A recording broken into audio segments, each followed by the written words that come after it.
Thiruvananthapuram medical കോളേജിലെ traffic warden അരുണിന്റെ ജോലി കൗൺസിലർ ഇടപെട്ട് കളഞ്ഞതായി പരാതി. വാർഡ് കൗൺസിലർ DR അനിലിനെതിരെയാണ് ആരോപണം. വാഹനം പാർക്ക് ചെയ്യുന്നതുമായി ബന്ധപ്പെട്ട് കൗൺസിലറുടെ മകനുമായുണ്ടായ തർക്കമാണ് വൈരാഗ്യത്തിന് കാരണമെന്നാണ് ആക്ഷേപം. മെഡിക്കൽ കോളേജ് കാഷ്വാലിറ്റിക്ക് മുന്നിൽ വാഹനം പാർക്ക് ചെയ്യുന്നതിലെ തർക്കമാണ് തുടക്കം. ആംബുലൻസ് കടന്നുപോകുന്ന വഴിയിൽ സ്കൂട്ടർ പാർക്ക് ചെയ്യരുതെന്ന് നിർദ്ദേശിച്ചതോടെ താൻ ആരാണെന്ന് അറിയാമോ എന്ന് ചോദിച്ച ഭീഷണിപ്പെടുത്തിയെന്ന അരുൺ. ഒരു ആക്റ്റീവ, നീല കളറുള്ള ആക്റ്റീവ വന്നു. ഞാൻ പറഞ്ഞു, ചേട്ടാ വണ്ടി ഇവിടെ വെക്കരുത്, ഇത് നോ പാർക്കിംഗ് ഏരിയയാണ്, ആംബുലൻസ് കയറി പോകാൻ ബുദ്ധിമുട്ടുണ്ട്, നിങ്ങൾ പാർക്കിങ്ങിലേക്ക് വണ്ടി വെക്കണം.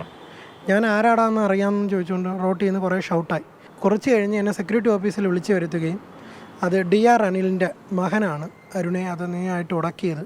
സെക്യൂരിറ്റി ഓഫീസറെ ഈ DRൻ്റെ മകനും യദുവും അവിടുത്തെ DYFI പ്രവർത്തകരായി തടഞ്ഞു വെച്ചു. എന്നെ ടെർമിനേറ്റ് ചെയ്യാനുള്ള ഓർഡർ സൂപ്രണ്ടിന് റിക്വസ്റ്റ് നൽകുകയും ചെയ്തു.